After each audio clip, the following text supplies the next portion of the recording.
Okay, we good? Camera, rolling, action. Hello and welcome to Worlds Between Words. I'm Dikko Yusuf, and with me today, as always, is Aisha Habib.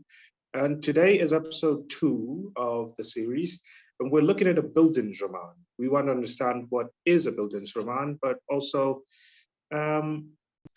what kind of text we can look at to look at the structure of what a bildungsroman is like. So today we've picked Siddhartha by Hermann Hesse, and what we're going to do is we're going to go through the text and look at it from a structural point of view, but we're also going to be looking at a few thematic aspects of the text and how it connects with the genre, which is bildungsroman.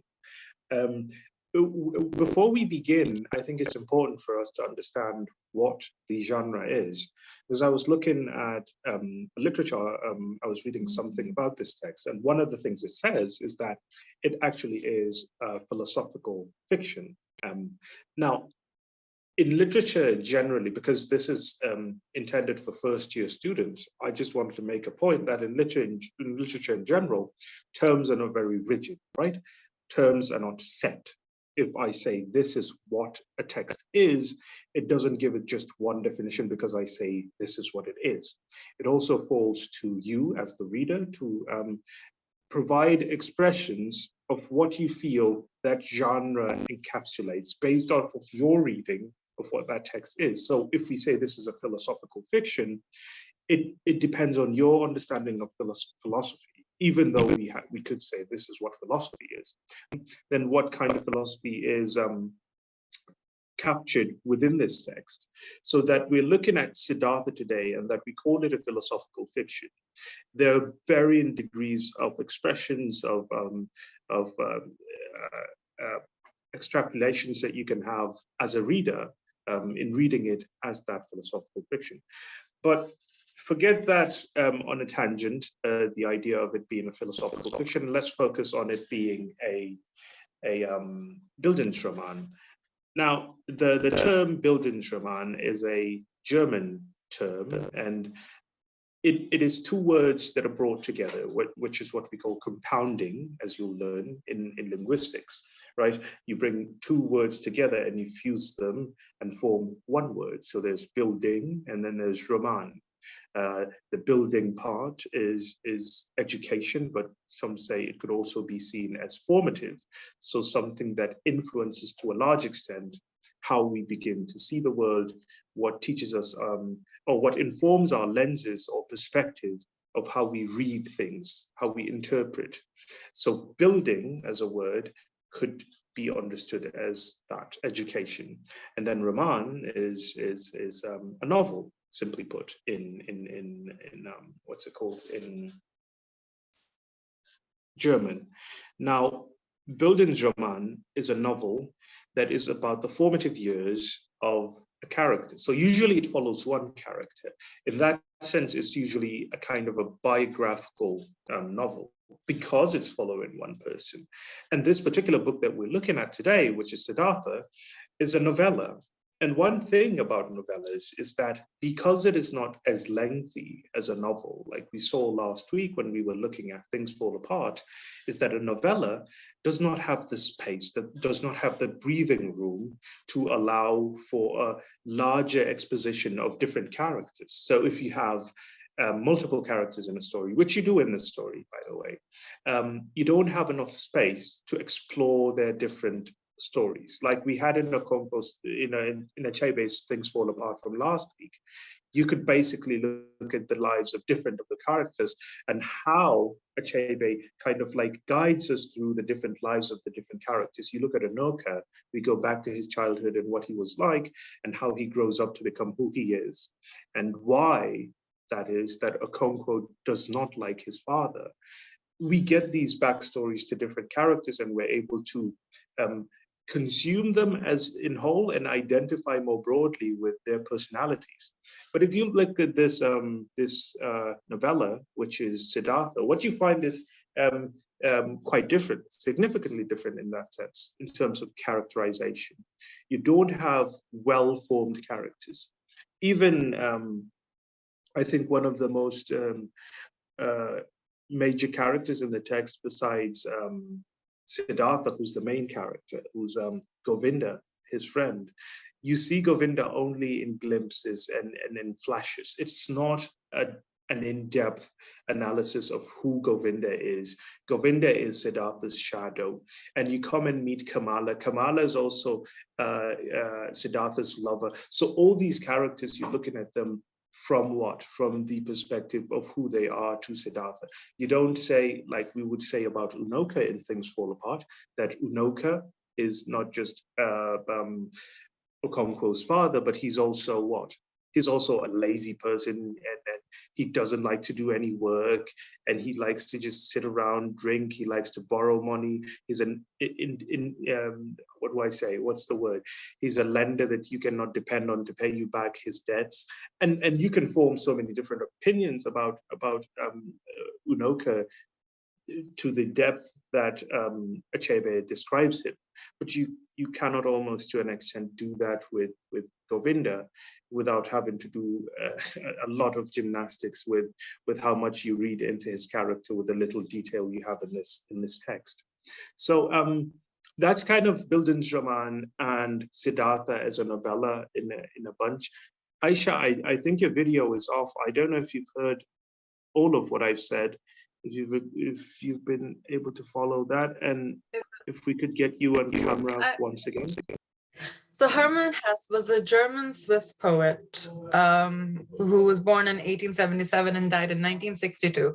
He was born in Calw, Germany, which was in the Württemberg region, and his grandfather was a missionary in colonized India, specifically in the south. They were a part of the Basel mission, which explains why there are so many Christians in Kerala, which is where they speak Malayalam. And where Merlin's from. Where Merlin's from. Merlin's our friend, people. We should have had Merlin on today. Just to... She probably would be able to talk more about this than me. Yeah, actually. No, come on. But the Christianity bit where his grandfather, and he translates the Bible into, I think, Malayalam or something. Yes, he does. He translates it into Malayalam. He also Hesse himself had his father had Russian ancestry as well, and while his maternal grandparents were 100% properly German, his father had Russian ancestry, and so he grew up in a very Christian household, but not in what we consider now to be a typical conservative Christian household. He was brought up with scriptures, and I think you see that in the character of Siddhartha. And he really respected and loved his father as well, and he respected and loved his father's teachings as well. Even though he didn't follow in his footsteps, he became a writer instead. He had a really rebellious youth, running away and hanging out with the older kids and smoking and maybe doing drugs. We're not entirely certain what he was up to. I think it says in one of the places I read that he was smoking and drinking. So drinking at the time would be the drugs, or although they might have other substances. Well, I mean, he's writing about achieving nirvana and oh yeah. Achieving nirvana. Yeah, there you whether go. he's doing drugs or not, we're not entirely a thing certain. or two. So the element of, you were talking about philosophical texts as well. So there was the elements of Hinduism and Buddhism that he had definitely appealed to people at the time, because they were living in a state where God didn't really exist for them anymore. Essentially, after the Enlightenment period, God was not in the equation. So they had to think about all these philosophical questions without the notion of God as a foundation. And I think I was reading the text, and I was thinking, well, this would make sense a lot to somebody who would not like to think of a kind of monotheistic faith in that true sense, where you're more thinking about the self, and yourself as finding yourself is basically finding true eternal bliss, or whatever you would want to call that. And you see that a lot with Siddhartha, I think, throughout his journey. Now we go to, we're almost now shifting to the story and how it plays out in terms of his plot outline as a bildungsroman. It's literally a journey. He goes from one stage of enlightenment to another, and then to another, and then to another. In the final stage, he achieves what he would call nirvana, but has to go through the experiences, which, like you were just saying, would definitely appeal to a godless society in that sense. Where basically the thing is the self, right? In Islam, we would say nafs, the nafs, only the self. You're not thinking about the what else would apart from that nafs, apart from that self, and how limited is that self in relation to the power that creates the self or whatever. So that in this idea, or in this theological way of thinking, you're almost thinking that if you can attain the self, what they call Atman, I think he asks, because at the very beginning of the text, before he leaves his father's house, he says, where is Atman? Of course, it's in the self.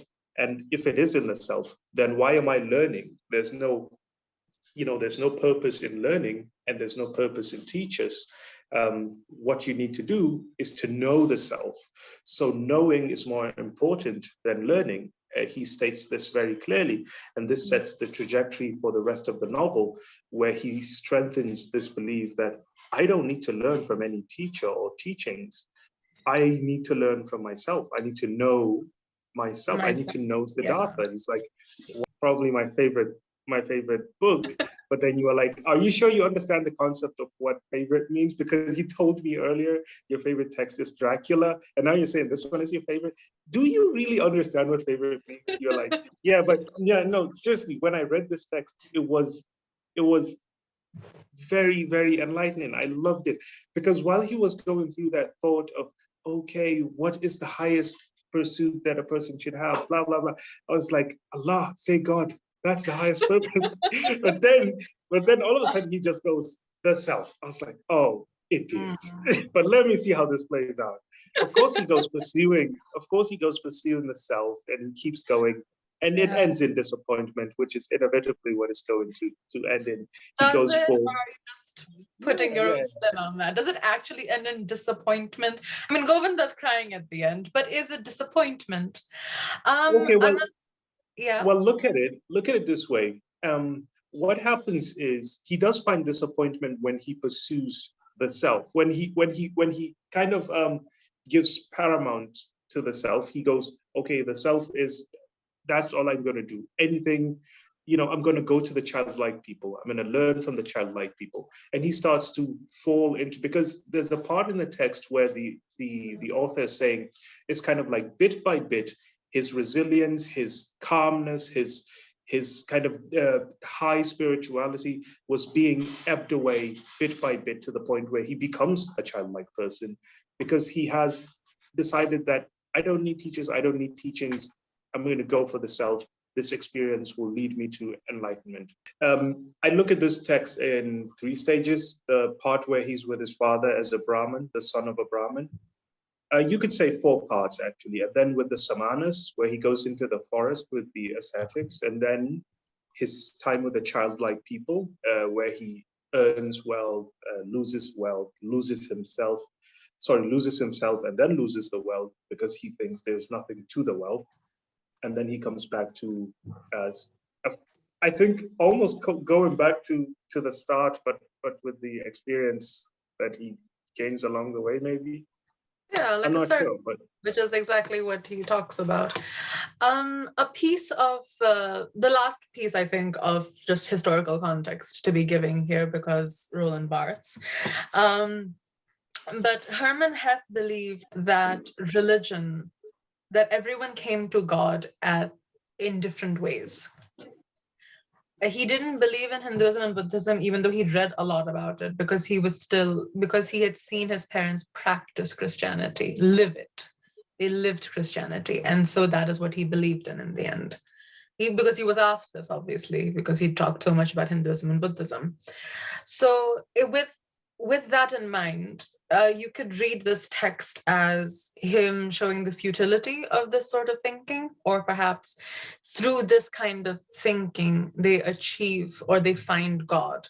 This discontent inside Siddhartha, because he doesn't ever find where God really is, where he's looking for one God really in the beginning. The Atma, so the Atma is actually, it's not like the Atma is how you find the spirit. Atma is the spirit.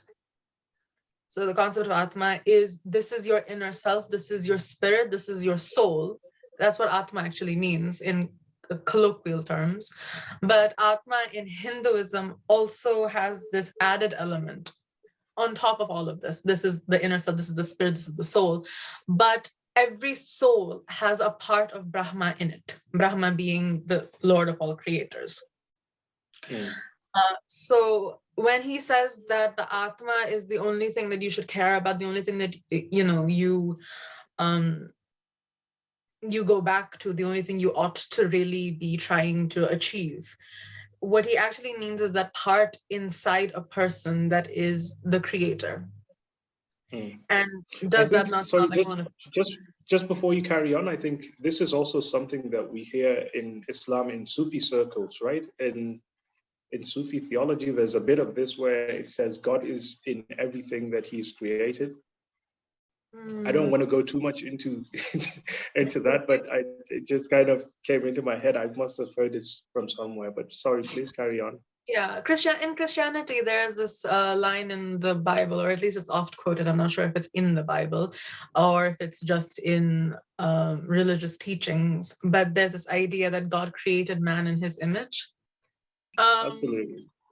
Yeah, but obviously it's important to remember that just because Hesse wants us to read this text in a way, or that his life informs our reading of the text in a certain way, there is an entire school of literary thought formed by Roland Barthes, which believes in the death of the author, where the author, once he has written the text, no longer has any input in the text.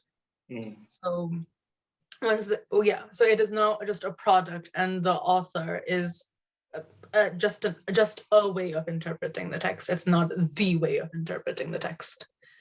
There's a bit that I was reading in one of the literature or in one of the critical works about this text that says, actually, he's one of the only people that follows the true teachings of Gautama, that's the Buddha, because he doesn't worship him. Most of the other people who are devoted to Gautama, they're almost worshiping this man, and they're not really living or doing what he himself, the Buddha, does. Because if you look at the first introductions that we have of Gautama in this text, one of the things that is said is that he actually lives that life that Siddhartha goes on to live. So it's not like he's pure as he is now always before. Before he reached this stage, he also goes through some of these things. And Govinda also in the end, right in the end, he says it looks like Siddhartha has achieved enlightenment. But then the important bit is he says what Siddhartha is saying about how to reach this stage is foolishness. And Siddhartha does warn him. He's like, wisdom that you try to pass on to somebody else always sounds like foolishness. And right after that, he tells him how he achieves the enlightenment. And what do you know? Govinda is calling him foolish. So I think there's something to that you cannot teach wisdom. You can teach knowledge, but wisdom always sounds like foolishness. Yeah, this is true. But this is what he says from the very beginning. It's not the learning that he has an issue with. It is that he doesn't think you can learn enlightenment. And ultimately, he dies by that statement. he says that you cannot learn how to be enlightened. But the Gautam, the Buddha, he specifies that, he says, be careful of too much wisdom. Yeah, two of the thicket opinions, he calls them, right? No, he fully says, be careful of seeking too much wisdom, because wisdom, yeah.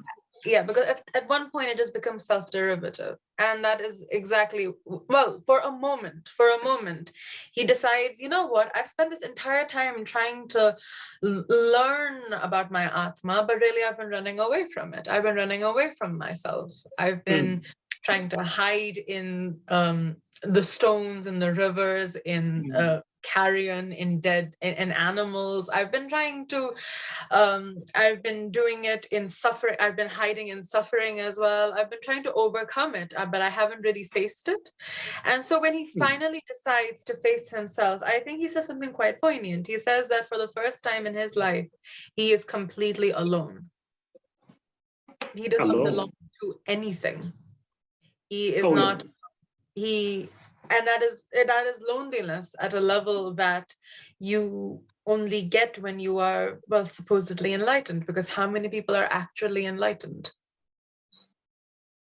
Yeah, it's true. Actually, it's a state of loneliness, because you reach a level that is not achieved by many people. Yeah, and I think that yeah, and I think that continues playing in when he goes to meet those childlike people. It's not that they are childlike, it is that he cannot understand them in the same way an adult cannot understand the world or mentality of a child anymore. And that thing you were saying about he who was trying to understand the world, he was not paying attention to everything around him. He looked at them as distractions. I think there's something there that he says about a text. He compares it to a text. He says it's like trying to read a text, but considering the letters as distractions. Like, how do you arrive at meaning if you decide that everything that is part of the meaning making or part of the object of meaning is insignificant, basically? Yeah, and that, I think, is the I suppose not necessarily the flaw in the text, but the problematic aspect of it. This idea that you to find enlightenment, you have to give up meaning. To give up meaning, you need to stop thinking about the world as being a physical entity. And I think that is what, halfway through the text, Siddhartha realizes. That he realizes that I have never seen the world and loved it, but now I'm actually experiencing it because I'm not running away from myself. But then he immediately goes and runs away from it in a completely different way. So like the first half of the text, he's in religious teachings, trying to deny the physical world, deny it as much as possible, only go into the spiritual world. And then when he arrives at his self, it's almost like the balancing point.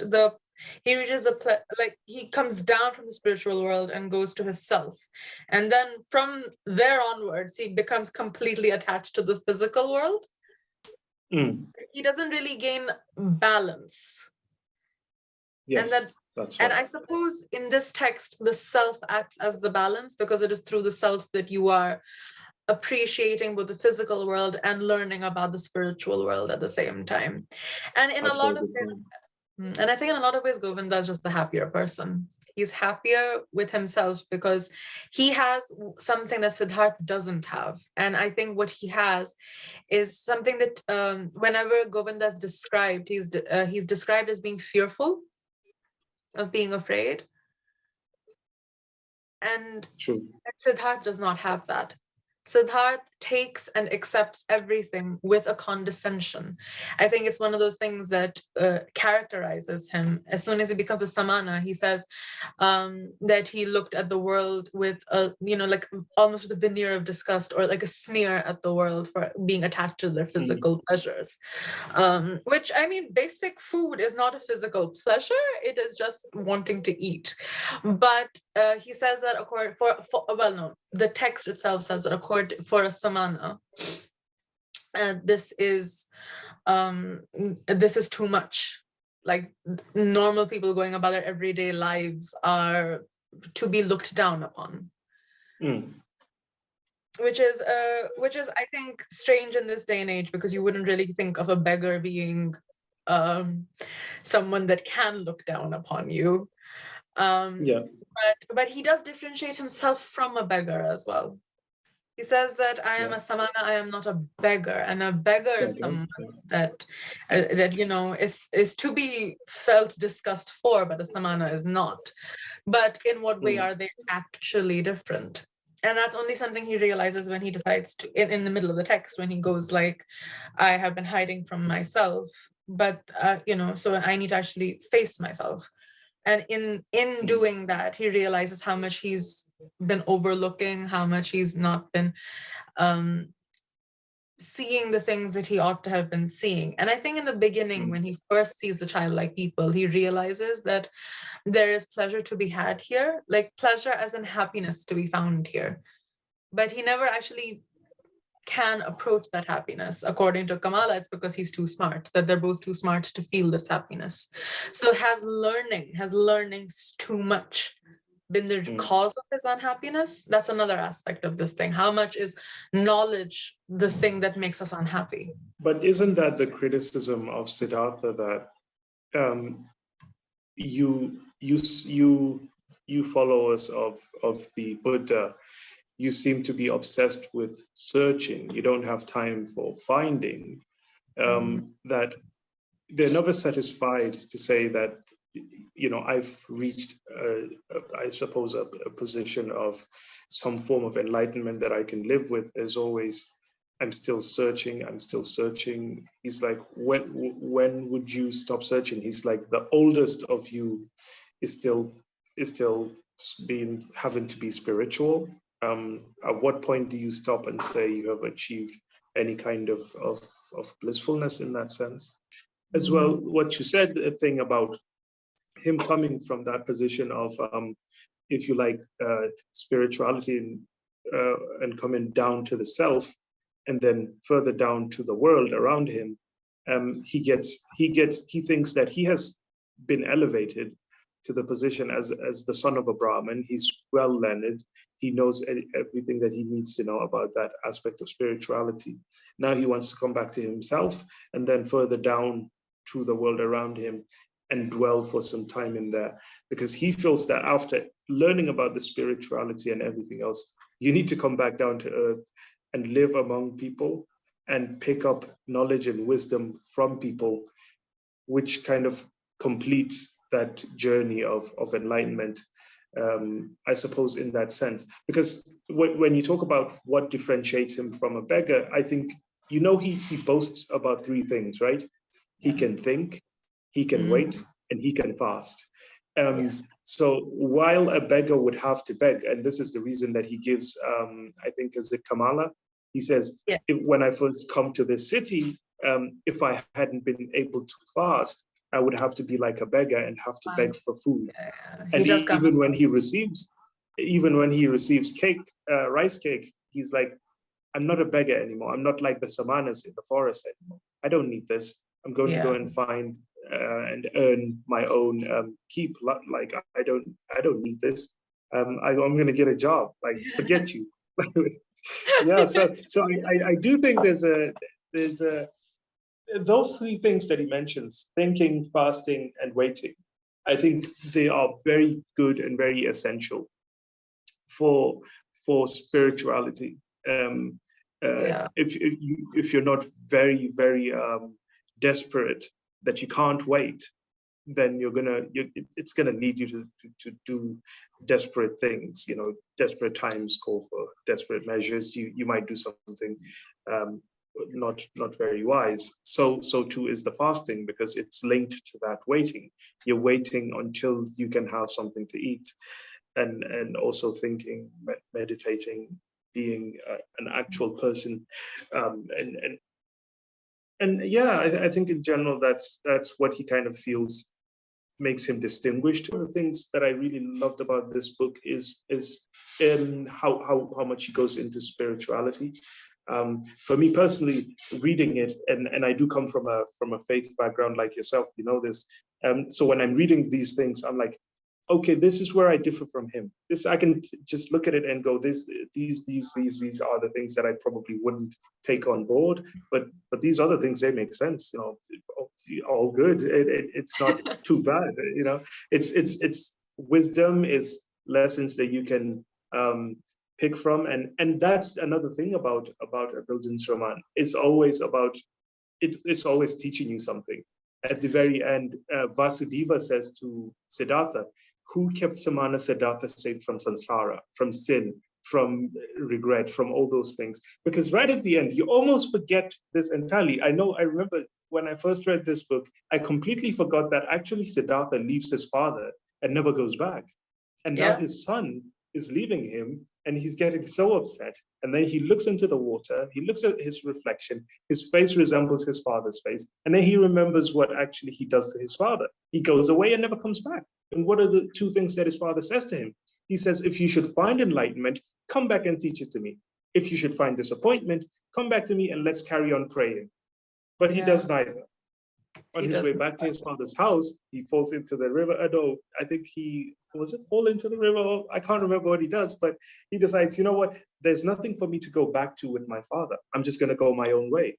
And then when it comes full circle and his son does something similar and runs away, he's so upset, he's sad, he's depressed.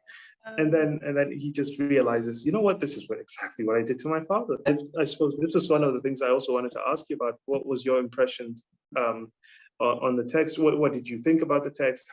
What impressions did it make on yourself? And if you could maybe just compare it to what we read last week, how do these differ? Because also Okonkwo kind of, I don't know, there's a lesson to be learned there as well as there is one to be learned here. Yeah, please carry on. I think a normal bildungsroman, it does this thing where you progress with the character, you learn with the character, you go from childhood to adulthood with the character. And there's this idea that you linearly progress upwards. In that sense, I think last week's text, Things Fall Apart, Okonkwo had more of a bildungsroman trajectory.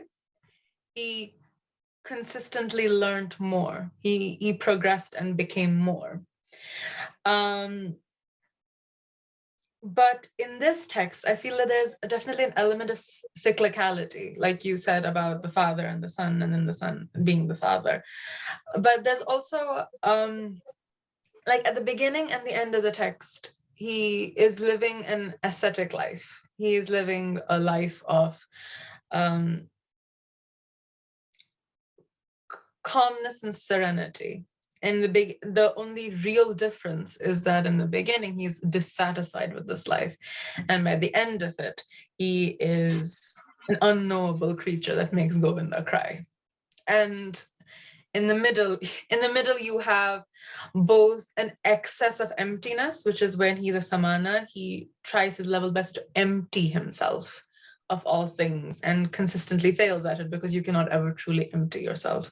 And on the other side, at the end, like just the penultimate phase of the text, you have him filling himself with so many worldly pleasures and still feeling this dissatisfaction, this inability to truly become what he wants to become. And in the middle, you have him believing that he's found the way to do that. There's an element of cyclicality here, which is not always a progressive thing, and it's not linear in the same way a lot of typical bildungsroman would be in their progress. As to which I think is really interesting and has like a lot of scope for analyzing just how structure and form works to build a text to make it interesting. It's the way the sentences in the text kept building upon themselves as well. It's like I don't know whether that's just the work of translation or whether it was Or whether it actually was written as lyrically as it was translated, whether it was translated verbatim. I read somewhere that it was a lyrical prose. So it did have that lyricism within it, even in the original German publication. So yeah, they were trying to transport some of that lyricism, I think, even in the translations in English. But yeah, that thing of translation that you said, I think it's really good. The translation, the way the expressions were flowing, I followed every single word. It was just powerful. The way that he's is good. You can see why I was about to say it's my favorite, but I'm still gonna learn more about favorites and how to pick one. Yeah. Yeah, I mean, just to pick like one paragraph of description, it's the we can just talk about the beginning where where we're just meeting Siddhartha for the first time, where he goes, in the shade of the house, in the sunshine of the river bank near the boats, in the shade of the sandalwood forest, in the shade of the fig tree is where Siddhartha grew up. The handsome son of the Brahmin, the young falcon, together with his friend Govinda, son of a Brahmin. So there's a repetition there, right? So in the shade of the house, in the shade of the sandalwood tree, in the shade of the fig tree. It's like the sentence itself is going into itself, and zooming in further and further. Yeah. I mean, it's beautiful prose. It's so good. Yeah, it's definitely beautiful prose. Poetic even. And I remember we were saying last week about how prose is not like poetry in the way it expounds more on subject matters and the themes that it's discussing, on characters and so on. But this is just beautiful, the way he's able to express these ideas, and even in the translation, how they come together. They're just wonderful. Yes. And it's just the repetition. It's really I think there's a word for that in rhetoric, right? They call it, is it aphorism? Oh, no, not aphorism. It's I can't remember where you keep repeating the first few words of something, and then it's kind of to create. I think it's a refrain.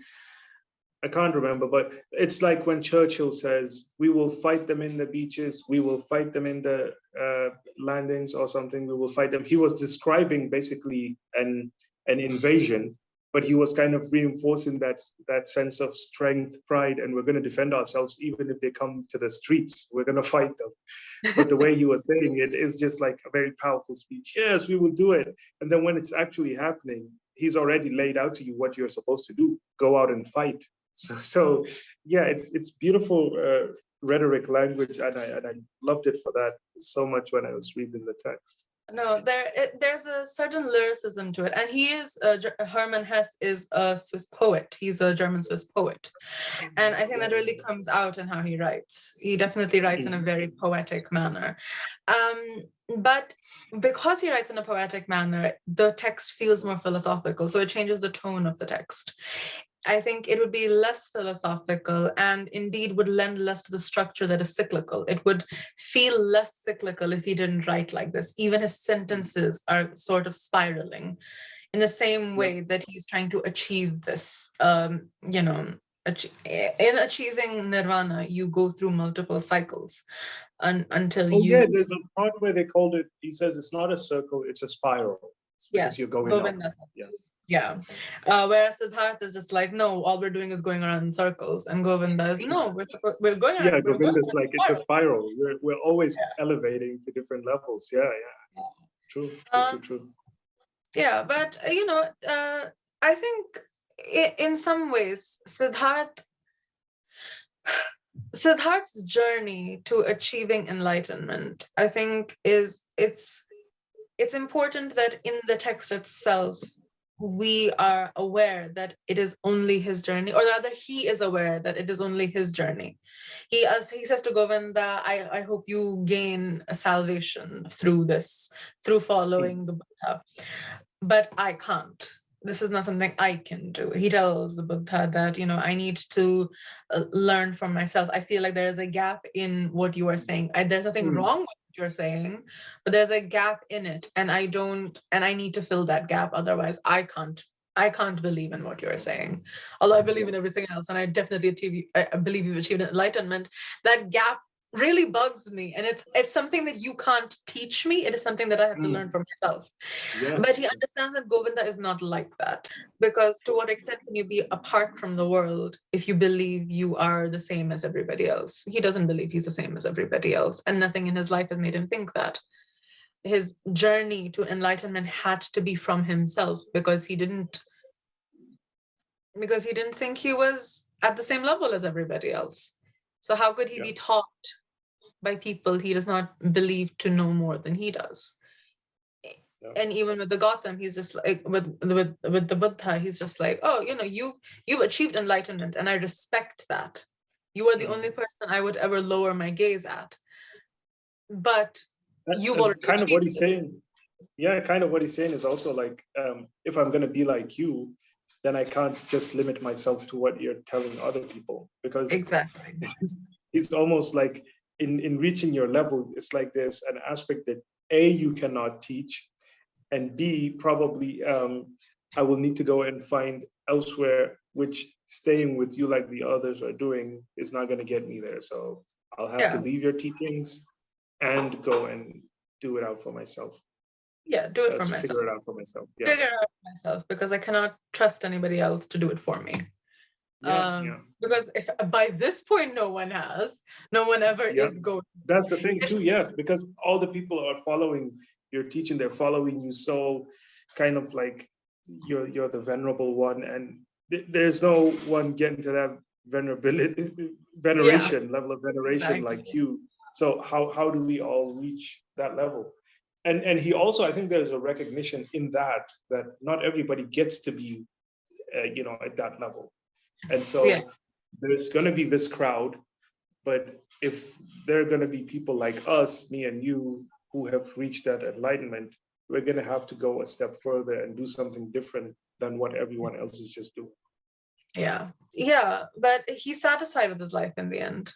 Pretty sure. He's satisfied with his life in the end, even though he can't ever love, because to love is to be lost to your senses, and he has never been lost to his senses. Even when he was a gambling addict and playing fast and loose with his money, the bird in his soul had not actually died. It was dying, not actually dead. And he still had that condescension about him, even when he'd almost completely, superimposed onto what it's like to be a worldly creature. He was still consistently like, I'm not actually like you people. At one point, he even says that he was acting like he was not like them, but really there was no difference between them. No difference between them. Yes. Yeah, this is when he was like, basically he'd lost all his, like, as you said, the thinking, the waiting, and the fasting. The thing that made him actually different, the thing that made him patient, that made him, calm, that didn't make him gripped by the mercantile trade, the thing that made him above all of that. He'd lost that already. And a part of him had realized that, but he was running away from it again. So just as soon as he'd decided that he would face his self, he'd stopped facing his self. And that's what he did. He went through both extremes. And I think that could only ever really happen with a character like Siddhartha, who doesn't know or who won't ever just listen. Things come easy to him. I think Kamaswamy, like the merchant guy, he says that, he has no actual skill. He doesn't care about this. He doesn't have any passion for it. But he's just good at it. Whether he was born under an auspicious time or whether, something inside him, he's just good at everything he does. He explains it to Kamala when Kamala says, you are lucky. I'm opening one door after another for you. He's like, I'm not lucky. I came and when I decide something, he explains it that it's like a rock. When you throw it into the water, it takes the fastest course to the bottom. He's like, that is how it is with Siddhartha and his goal. When he sets a goal, he gets it. And I think that's his level of confidence is almost like, just, you can't say no to this guy. Because when he comes to her, she's like, You don't have shoes, you don't have clothes, you don't have any money. What am I going to do with you? Basically, get out of here, right? But he's like, he finds a way to convince her to help him. And then she says, maybe it's also like this, that Siddhartha is a very handsome young man. So, of course, the first person he meets, remember, it's Kamala, and she's a woman, and she finds him good looking. So he also has that going for him. And it's right there in the first page where it says the Brahman's young daughters, they adore him. Yeah. And everyone kind of likes him. So he does have that for him as well, that he's good looking and he has pleasing manners. And he has pleasing manners, and I think he's also very well spoken, so he would probably be very persuasive and in the way that he speaks, and he reads poetry. He reads poetry hard. He reads poetry to her, and yeah, you know what? All I can say to you kids is learn poetry. You'll go really far in life. So no, don't teach them that. The truth is, if you had learned poetry, don't tell them the truth. Nah, the truth is, if you'd learned poetry 50 years ago, you would be like, all that. But these days, poetry is a dying, old-fashioned thing. And it means nothing. This argument has always been made about writers, right? That writers are broke, basically. If you're a writer, you're going to be broke. If that's your profession, you're a poet, you're a professional poet, or you're a professional writer, you're broke. You're broke. The only way you make money these days is you get a movie deal out of your script. Then you're loaded. Get Netflix to power your stuff and you're set. I think Nigeria needs more writers. And it does have them. It does have them. The problem is they can have more writers. They can always have more writers. It's not a super saturated market. Yeah. You know what? I think that's a fair point. We do need more. More is good. We have some, but we need more. And write poetry in English, write poetry in your native languages, just all of them. Write all the poetry. Write poetry in symbology, even if you want, in signs and gestures, because some random people do that too. You're right. Poetry is good. I think language in general is good. If you meet somebody that is very expressive, there's hardly anywhere they'll go without getting admission into that building or whatever it is. There's always a way that you can talk to people that just gives them that impression that this is somebody that has business here. It's not somebody that we kick out. We kick this person out, we'll lose. So I think poetry gives you that level of persuasiveness, that likability factor that you don't get by just So learn poetry, kids. But it also matters how you read. So you could read about 100 books, and I've seen people who've read 100 books, but compared to a person who has read 5 books well, a person who's read 100 books just like that won't ever be able to have a reasoned and like long drawn out interpretive discussion on a book.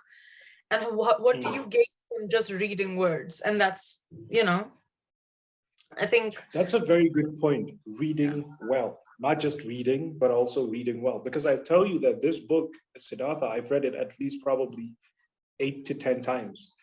Because if you read something, you like it, I would always advise, don't just read it once, always revisit it, because it gives you more clarity. And Brendan last week was saying this, that he reads Achebe every time, and every time he reads it again, he finds something new in it. That's the beauty of reading it. You don't exhaust the content of the book. You might read all the letters in the book, but you never read all the meanings. Every time you come back to that text, you're reading it again for an entirely new viewpoint. It's just beautiful. That's the beauty of reading. It's always changing. You're like, how can the same words change so much in such a space of time? Yeah, and I think a large part is that every single time you come and read the book again, you are a different you, and you bring a different context with yourself when you are reading that text. And the more you read and the more you read actively, that understanding of the text becomes greater and greater and greater, and you gain more from a single sentence than someone would, having read 100 pages. Yeah, because as much as this is your favorite text, I don't. Stop it. Yeah. We're not going to do that. Dikko and his Because next week I'm gonna say Dracula is my favorite text, and then you're gonna go like, what do you mean? Somebody give him a dictionary. No, yeah, but like I mean, Siddhartha was fun to read from a like a language structure form perspective. As for the philosophy in itself, I spend most of the time disagreeing with it, because I think that there's an element of too much caring for just the self and believing the self is the highest form of enlightenment, I guess, which, like I said, it works for if you live in a godless society. Yeah, because the only God you have is yourself. Yourself, and you need to understand yourself to be. I think there's an element of, it's important to understand yourself. It is, irrespective of what you believe in, where you come from, how you want to continue your life. It is important to know who you are. And I think that's I think that's, for me, that's the takeaway from Siddhartha. I think that he spent so long trying to avoid himself that he could have learned to be himself at home. He didn't have to leave. He only had to leave because he thought there would be a more magical, different way to achieve the same thing. But he already knew about the Atma. He already knew that is where, that is where enlightenment lived, even before he became a samana. But he knew that, he lived it, I don't know what it was about him that made him think that this is how I need to do it, even though nothing about the samanas was about Atma specifically. He thought maybe this is just my next step. But he already knew what he needed to do. He just didn't do it until he was old, quite older. So I think it's important to learn the self now. One of the things that does that is helpful, I think, is that it exposes your vulnerabilities as a human. And I'm saying this entirely from a spiritual perspective, that when you're very hyper spiritual, the risk of that is that you think you're perfect. I am doing all the prayers. I'm doing all the things required of me by religion. I am flawless. And that is in itself also a very dangerous position to be in, because then you think, me and God, we're good. There's no problem between us. I'm good. I don't have no sins. I'm perfect. I'm doing all the things I'm supposed to be doing. But when you come back to being a self, being a flawed human being, you know that certain things you're doing are completely unacceptable. And you're able to more comfortably identify where you're failing. And I think that's what Siddhartha does. He becomes Siddhartha. He says, I don't understand Siddhartha at first. And then he goes on and understands Siddhartha. And in that understanding of Siddhartha, he finds what Siddhartha's weaknesses are, and what kind of, how he fails, how Siddhartha fails, how Siddhartha is just a failed man, a failed person. And you have to be a person. You have to be human. You have to be yourself. And then when you identify these things, you improve gradually. And then you achieve whatever kind of spiritual enlightenment or spiritual clarity you're seeking for, because it's a learning process. The human is never perfect. You're always going to make mistakes. But when you're able to identify that I have erred in this aspect, then you can correct it. I mean, it's a novel. It's not necessarily there to preach, although a lot of people, because it's a philosophical genre text, a lot of people would have taken this as, a spiritual journey sort of thing, to mimic perhaps, or, to understand how you could go through the thought process. But, this book also has a lot of scope for analyzing the characters as contrasts of each other, and the different forms of knowledge and what they have. So Kamala was an expert in pleasure and in lust, essentially. She was an expert in this, and that is what Siddhartha learned from her. But she also became a disciple of the Buddha, and that's exactly, in a way, when Siddhartha becomes overfull of spiritual knowledge, he also comes across the Buddha, and Govinda spends his whole life, well, spends his youth basically following Siddhartha, and then he also finds Buddha. And it's it's an interesting facet of the text if someone wants to explore that, to explore how all of these characters have interpreted what the Buddha's teachings are, and what teachings are in general, how they come across knowledge, what knowledge actually means, what learning actually means to each of these different characters in their own thing. So character analysis, I think, is doable, even though, yes, you're right, what you said in the very beginning of this entire session, that the characters aren't as fleshed out as they are in Things Fall Apart, or indeed in most novels. But this is, in fact, 65 pages? It's not a very long text. But even in that short amount of text, there is a lot of scope for analysis of characters, and analysis of themes. The themes would be, some of the themes would be learning, knowledge, the dangers of too much wisdom, perhaps. There's scope to, go I off. think the shorter the text is, the more gaps it leaves for you to fill. And the characters also, one of the good things you could do with them is that, as I said, it's Siddhartha's character that we follow closely. For heaven's sake, that's the title of the book, right? But the thing is that you can always bounce off almost each character in the text against Siddhartha's character. So you can do comparative analysis throughout the characters in the text in relation to Siddhartha. You can go back and forth with Siddhartha to his father, Siddhartha to Govinda, Siddhartha to Gautama, Siddhartha to Vasudeva. And that's the good thing about, I think, bildungsroman, or any novel that would follow a single character. You can look at almost how he interacts with every character, because every character will have to flow through them. And much more when you use the autobiographical narrative technique, which is not used here. I appreciate that, but in a book like Robinson Crusoe, let's say, he uses the I, so everybody has to come through his perspective, even though it's not the case here. But you also get that in this story, that you can always kind of like contrast the characters.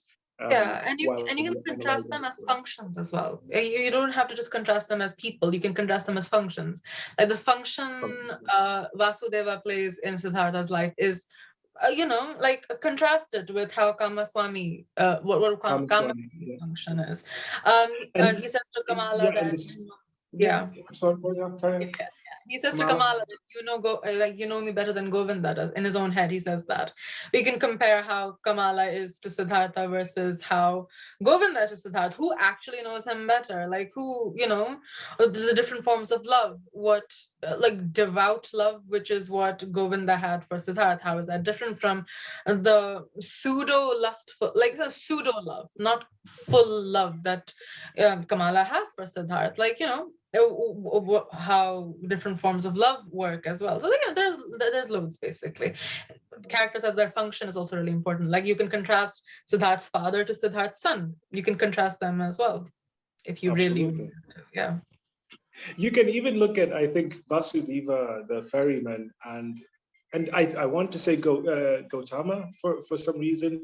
Oh yeah, because because teaching, they're two of the people that he's, although he dismisses the teachings of Gautama, I think those two people teach him things. And even the priests with the samanas in the forest, I think they teach him stuff, although he wouldn't. At the end, he kind of uses it against them and like, watch, let me show you how I'll make this one know that I have learned something from him. Back to that like level of him feeling that he's above all of them, superior to everyone that he meets. There's a lot of interesting things in the story. I can tell it's your favorite book too, by the way. So don't worry about that. It is not my favorite book. I was hoping I could just get you to say it even sarcastically so that we'll have it on record, but that's fine. Wow, you wanted a sound bite, did you? To use against yeah, exactly. I was looking for a sound bite, but you're not going to give us that. That's fine. We're going to get it in some other episode. But we've talked so much for this episode. I've talked mostly. You've talked also. I've talked a lot as well, so we're fine. I hope that's the case. I'm gonna go back and watch it. I hope that's the case. But yeah, and thank you to my audience here at home. I've got my lecturer from the university is here with me, by the way. Aisha is Mujtaba. He came to just observe what we're doing here. And then my tech guy, Yahya, is here as well. So yeah, thank you guys for coming over. And Aisha, mostly, yeah, thank you so much for doing this. Very welcome. All right. Bye. That's totally good. We're going to do the edit, make it 1 hour. So thanks. Bye. Bye-bye.